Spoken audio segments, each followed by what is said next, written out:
How important is tradition? Rabbi, seriously, are we talking about tradition and COVID? Let's just talk about COVID. No, let's not talk about COVID. Let's talk about tradition. Tradition is extremely important. What parents pass over to their children, the grandchildren, feelings, connection. And it's something that literally, if there's one word that defines the South African Jewish community, it's tradition. A very strong sense of families passing down to their children, schools passing down to their students, where pretty much every kid that goes to a Jewish school is aware of Yiddishkeit. Even those who didn't go to Jewish school had some cheder experience and some close affinity to Yiddishkeit. Yiddishkeit is very much part of the culture of the South African Jewish community, which is magnificent. And it's no secret that in the last few years, tradition has started weakening. We suddenly see a lot more of our kids not necessarily interested in marrying Jewish, a lot more of young adults not bringing their kids to shul. And the question is, what's the answer? You have two approaches. Number one approach is talk about tradition, enhance tradition, remind people how important tradition is. On the other hand, you have a totally different approach, and that is, while tradition is important, we have to figure something else out, a new approach. Now, many of us are still harping back to the tradition. Before we talk about the new approach, let's talk about the tradition approach. If only, Rabbi, we could get people back to shul. Well, we just put a 30 million rand center up and COVID came. So if COVID is anything, it's one big proof that tradition will not survive COVID. In other words, people are not coming to shul.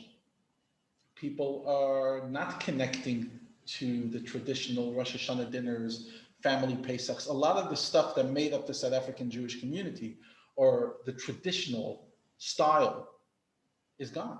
Think about it. What was tradition for a average, and sorry for being general and maybe even, kind of stigmatizing. I'm not trying to do it. I'm just trying to have an intellectual conversation about where we come from and where we're going. Once upon a time, 2 years ago, tradition meant the following for an average South African Jewish family. Friday night meals together, sometimes going to shul on Shabbos morning for some families, depending on standards, going to shul on Friday night. Rosh Hashanah Yom Kippur in shul, Rosh Hashanah dinners, Pesach Seders, Barmis, Batis, Bris. Think about it. What's left of that? What's left of that? Nothing. Pretty much. Okay, we're having shul this week. We're going to have maximum 50 people. I know, at least one of you is going to be there, but not many more on Friday night, based on how it was before Rosh Hashanah. Rosh Hashanah time. It's not exciting. Services are not exciting. Barmis are non-events. Batis are, nice events on Zoom. Pesach Seder families are non-events. Communal Seders are non-events. Going to shul on the first night of Pesach is a non-event, etc., etc., etc. So think about it. Almost, I'm not saying everything, but almost all the major ingredients that our community had to hold itself together is gone, temporarily at least. So then what's left? Now, last week in the Parsha, we read about the Jewish people standing at the Red Sea and singing a song. And we say it every morning in davening. It's the prayer Az Yashir. Moshe then sang with the Jewish people. And there's a line at the beginning of the song, 6 words, but it's a fundamental statement that we really have to explore. And the person who explored this originally was the great sage. His name he was known as the Shalah, the Shnei Luchot HaBrit. He was a sage about 300-400 years ago, a mystic and a great commentator on the Torah, accepted by all Jewish communities. And the Shalah writes on this word, the verse goes like this: Zek Heli Vamveu, this is my God, and I will make him precious. Elikei Avi, this is the God of my father, Va'aremenu, and I will exalt him. That's what this verse means would seem seemingly at first glance, it's a straightforward, this is my God, I'll put him up. This is the God of my father, and I'll magnify him. But he says no. He says, Zekeli, if this is my God, in other words, if I have a personal relationship with Hashem, ve'amveyu, he takes the word and splits it into two, ani vahu, it's me and him. Then I and God have a strong relationship. Elikei avi, but if it's the God of my father, the God of my mother, the God of my previous generation, my ancestors, aremenu, I'm going to exalt him. In other words, it's far. I'll pick him up. I'll exalt him. He's too abstract. It's not personal. In other words, if I have my own relationship with Hashem, then him and I are in a real relationship. If it's my God. But if it's my father's God, then yeah, it's there, but it's exalted. It's abstract. And that's the point I want to deliver home today.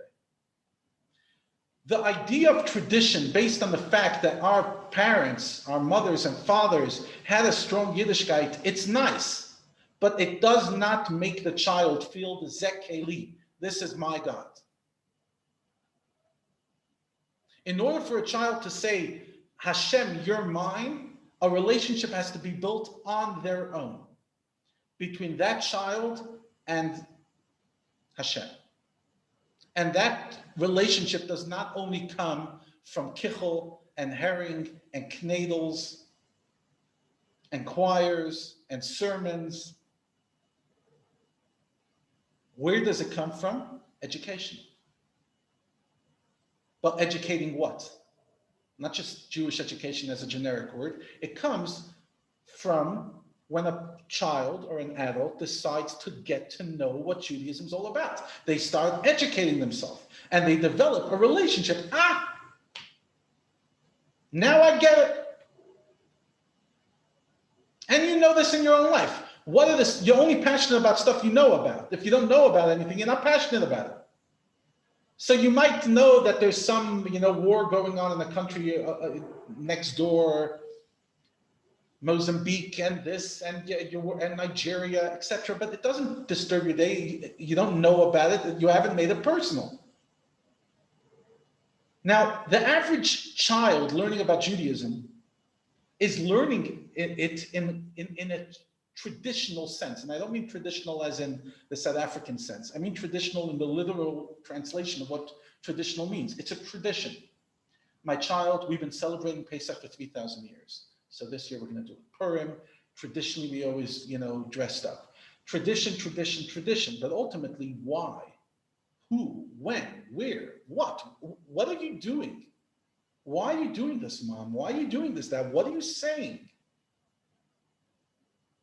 And that is why I believe one of the great misfortunes of our time, we're losing our children, is because tradition has lost its allure. It does not last forever. You can't continue telling generations, this is what we do. No, I don't. Why? Because that's what my grandfather did. My grandfather had a toilet outside his house. He didn't have running water. I mean, like, whatever. He was a farmer. My grandmother sat at home all day and baked. Is that what you want me to do with my life? To a modern child who's taught modern ideas about career, about education, about marriage. Some of the ideas are good, some of the ideas are not so good, but whatever. But they're taught modern ideas. To them come and say, but you know what? That's what we've been doing for 3,000 years, so I really expect you to do it. Why? Why? Why should I do it? Because you did? Lucky you. I mean, whatever. God bless you. You decided to do it. For whatever reason, you decide that you need to keep the tradition going. I don't believe in that.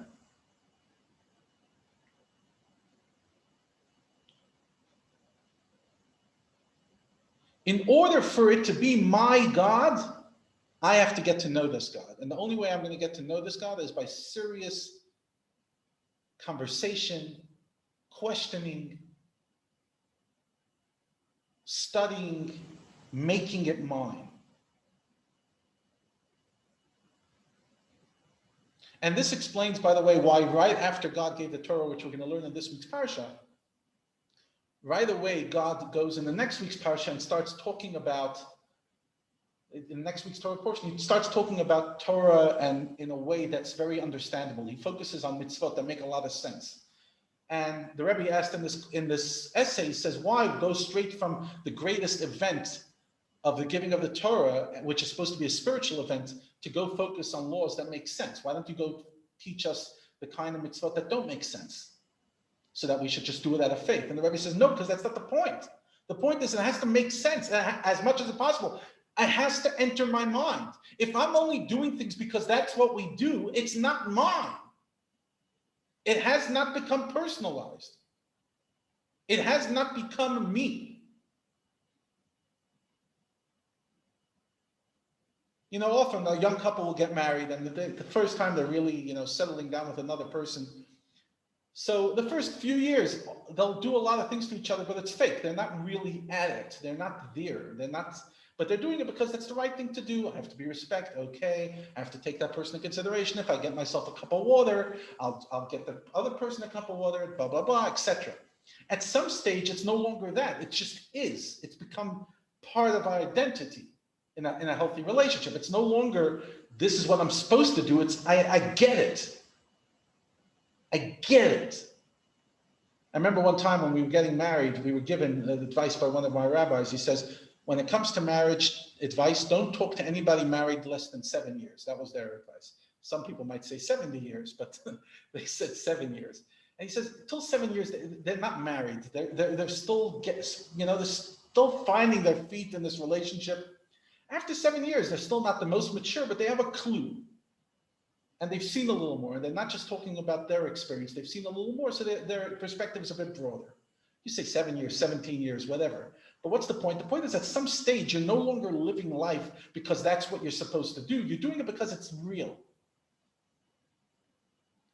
For how many of us is our Yiddishkeit more than just, well, that's what we do. It is. That's what we do. How is that going to affect us? And more importantly, how is that going to impact our kids and grandkids?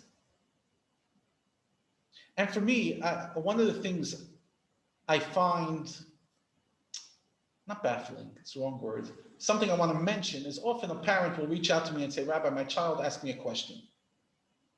Ask me a question about Yiddishkeit. Beautiful. So my question is, before you reach out to the rabbi, did you go research yourself? Not because going to the rabbi is too easy. No, because I want you to show your child that you're on the journey with them. It's not just, okay, let me call the rabbi and give my 18-year-old the answer, but I couldn't care less. No, I'm curious as well. I want to know it as well. In other words, to delve into it, to understand it, to make it personal, to not just, yeah, whatever. Let me just give you an answer to calm you down, and then we'll go back. No, go on the journey. If your child's asking a question, that's a gift. When your child comes and asks a question about Judaism, it shows interest. Don't cop out of that answer. Don't look for an easy way out. That's the beginning of a conversation. If your child is not asking, that's a problem. Even if your child is doing, it's not great enough because it's not becoming theirs. Okay, fine, we go to shul together, we daven, we sit at the Pesach Seder, blah, blah, blah. Okay, what do I say now? Stand up now, sit down now, stand up, sit down, Baruch Hu, Hashem and Barach, etc. It can't just be that. It has to be more. My child has to see that I'm on this journey.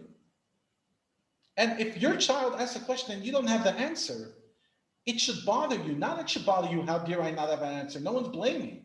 But the question should bother you, just like it's bothering them. Aren't you curious? Isn't that a good question? And even if it's a hard question, like how could God allow COVID to happen? And why did grandma have to pass away? And why do I have to be bullied in school, etc., etc.? Tough questions. And some of them don't have great answers. But doesn't that question bother you as well? Because it should bother you. Because if it's a real relationship with God and it's not just tradition, then you want to know it. Think about it. What your child does If they do something wrong, it bothers you. If your husband does something wrong, it bothers you, your spouse, whatever. If somebody else's spouse does something wrong to somebody else, it doesn't bother you. Good, it's not yours. Whatever, fine. I'm sad. It's not nice. There's abuse in that family. I'm very sad for it, but it doesn't affect you as much as your own, obviously. Why? Because one is personal, one's not. If Yiddishkeit's personal, then the journey has to be personal, and we have to take things personally. So a question's a real question, and an answer's a real answer. It's not like, okay, let's talk in abstraction. Why do bad things happen to good people? Or let's talk in abstraction about why is it important to marry Jewish? No, it has to be personal. It has to be real. It has to penetrate. Not just because it's the right thing, but because I care. It's mine. They used to give an example when we studied in yeshiva. They used to give an example of the difference between the business owner and the employee. The employee goes back at night and they sleep peacefully. Because ultimately, whatever, unless they're worried of being fired, but the business is not their problem. They're just expecting a salary at the end of the month, and they'll do their hours work. Someone who takes ownership, the owner, the investor, etc., they're the one that doesn't sleep at night, because for them the business is personal. It's not just a job to get a paycheck at the end of the month. It's their life. It's their pride. It's their project. It's their success. Is our Yiddishkeit our job, or is it our calling? Is it something we do, or is it personal? And now, in the time of COVID, the question arises even stronger, because if Yiddishkeit is just a job, if Yiddishkeit is just a tradition, it is not strong enough to help us survive COVID. Yiddishkeit will not be able to carry us through this time. Nice, sweet philosophies and kichel and knedels will not carry us through COVID. I'm sorry, especially that most people are not going to have knedels with Pesach this year. And, with no public seder, no family seder, etc. That's not, really, it's not going to be the knedel. The knedel won't carry us. The knedel is nice. It's a nice flavor. It's nice memories. It will not carry us. And neither will herring, or a choir, or even a rabbi's sermon. What will carry us is when it becomes personal, when it becomes mine. Zeh Keli, it's my God. I want to know it. I need to understand it. Judaism is mine. It matters to me. I lose sleep over it. I'm bothered by it. I'm challenged by it. I'm intrigued by it. It consumes me.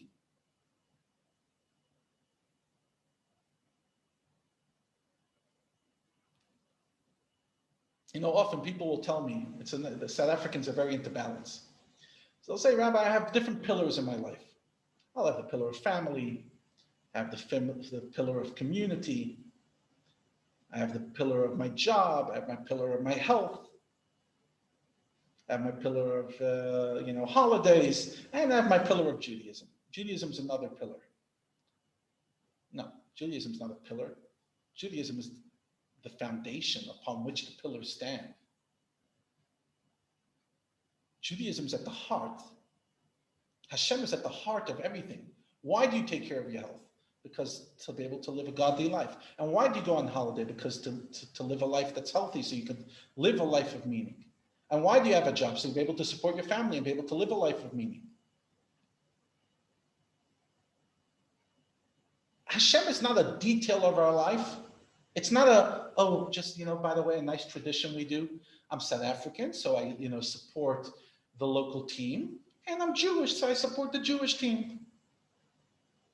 So when, whatever, it's one detail of my life. I happen to support South Africa in soccer, or, in some other sport I'm passionate about. And I support Jews because, it's one of us. I support Israel. It's one of ours. Is that what Yiddishkeit is? Another thing to support, another flag to wave, another identity to identify with? It's me. It's who I am. Yiddishkeit's not what it's me. Zeh Keli, it's my God. Do I talk to Hashem in a real way? And what do I mean a real way? Where you're literally talking to him. Not only praying to him, talking to him. How are you, God?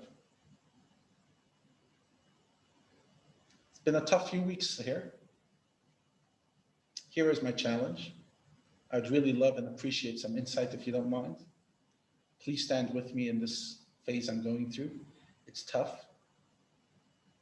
How awkward does that feel?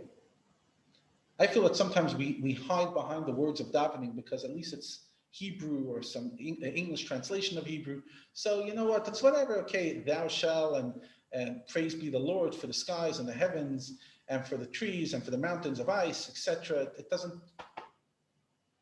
but to talk to Hashem, that takes vulnerability, to believe that you're actually talking to something, to somebody. Sitting in your car and talking to him. That's what I do. By me, the best space for me to talk to Hashem is in my car. Because even if somebody's driving by you, they think you're talking on the phone. But no, but more importantly, because you're alone. You're not supposed to be on your phone. It's dangerous. It's getting boring to listen to the same radio. Now's the time to talk. Clear your head. Talk about your day. Besides the fact that from a psychological point of view, it's very healthy because you're speaking things out. Talk to God in a real way. Zekeli, make him mine. Doesn't mean he answers. Doesn't mean he says yes to all our questions, but it means I'm in a conversation. And I've said this before, like only after my father passed away did I realize that there's a way of talking to something you don't see. I talked to my father. Because my father wasn't a great conversationalist, I don't exactly talk to him for hours at a time, but I do have quick conversations. And when I go to the grave, I talk to him. And when I think about him, I talk to him in my mind.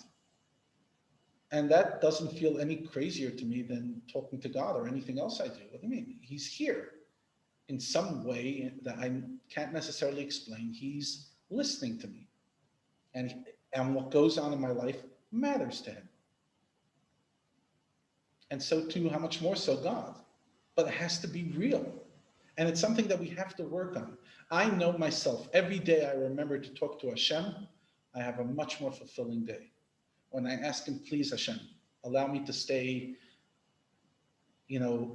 strong the whole day, not to get tired, to feel fresh, that the shiur should go well, that I should be able to touch people in a meaningful way, that I should make people feel good and not hurt anybody, heaven forbid.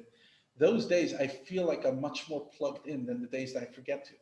Even if I daven in the morning, I could go through a whole davening and not necessarily talk to Hashem. I'm saying the words, I'm going through the motions, but am I talking to him? Am I having a conversation with the creator of heaven and earth, or am I just doing, okay, Shachris, Mincha, Ma'ariv, Shachris, Mincha, Ma'ariv? Now, obviously, I still have to do it even if I'm not having a conversation. I have to do the mitzvah of davening. But it's not enough. It has to be real. And that's why these things have to start from our child's youngest age. It's hard to tell a cynical 17-year-old who all they care about is their hormones and what their boyfriend or girlfriend thinks of them, or their imaginary boyfriend or girlfriend, to tell them that, talk to an abstract God. Obviously, which 17-year-old is going to resonate with that? That's why it has to be inculcated from the youngest age. And a 4-year-old does understand it. When you talk to a 4-year-old and say, talk to Hashem, they get it. That's why one of the great sages of all time said, Hareini mitpalel l'dat ze'atinok. I try to daven like a young baby. I try to have that sincerity of a young baby. When you tell a child Hashem's listening, it's not abstract for them. It's there, it just is. Hashem's here. And then when it becomes part of the child's identity at the youngest age, then when you show up at a bar meeting or a bati and you say, my dear son, my dear daughter, or my dear child, I pray that you live a rich Jewish life, you could say, okay, the kid has the foundation. God, Yiddishkeit is personal for them, it's real. Versus, hello, my child, you're having a bar mitzvah, you're having a bati today. Other than knedels and an off-tune bar mitzvah portion, do you have any connection to what we're doing today? Do you get it? Do you get what you just took on yourself? It doesn't mean we give up on older kids, but it does mean when we have younger children to give the foundations. And even with our older children, to have the conversations, to encourage them to ask questions, not get scared by the question. The harder the question, the better. Let them argue with passion. An argument is still somebody willing to talk. When we stop arguing is when we stop talking to each other.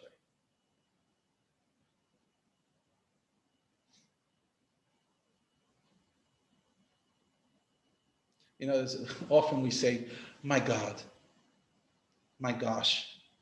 But think about it, when do we say, my God? Like, can you believe what happened? My God. And if we're a little more, superstitious, we don't want to say God's name, so we say, my gosh, my Lord. Really? That's what my God means? Like, tripped, you heard about somebody that tripped, oh my gosh. No. My God, my God, my. Owning my husband, my wife, my child, my sister, my brother, my community, my job, mine. It's mine. I own it. It's a connection. There's a deep sense of intimacy.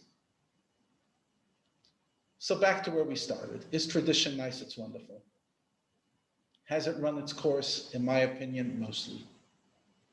South Africa is the last country standing where tradition actually works. In America, it stopped working years ago. In Israel, it stopped working years ago. And maybe in England a little bit. Australia dropped, but not nearly. Whoever has tradition over there is usually South Africans. We're the last people standing with this tradition, and God bless this community for holding it so long. But in my unsophisticated, humble opinion, this is the last generation of tradition. It's not going to last much longer. Kishka and Kichel and Herring and Knedels are not going to talk to the next generation. But what will talk to them is real knowledge, real conversation, real debate, real passion, real meaning. So this Friday night, as you sit around the table, and it's the same crowd around the same table for the 50th time in a year, why don't you think of something really stimulating and argumentative to set on the table? That's not just a meal where everyone sits down, eats their course, and runs to read or to the TV. Make the Friday night a fiery debate, controversial. Because you know what? An hour about talking about Judaism, even if it's against Judaism, is an hour of Judaism. Rather somebody against something than somebody dispassionate entirely. Shkoyach, everybody. And if that was in any way offensive or controversial, I apologize. But I really think it's a conversation we have to have.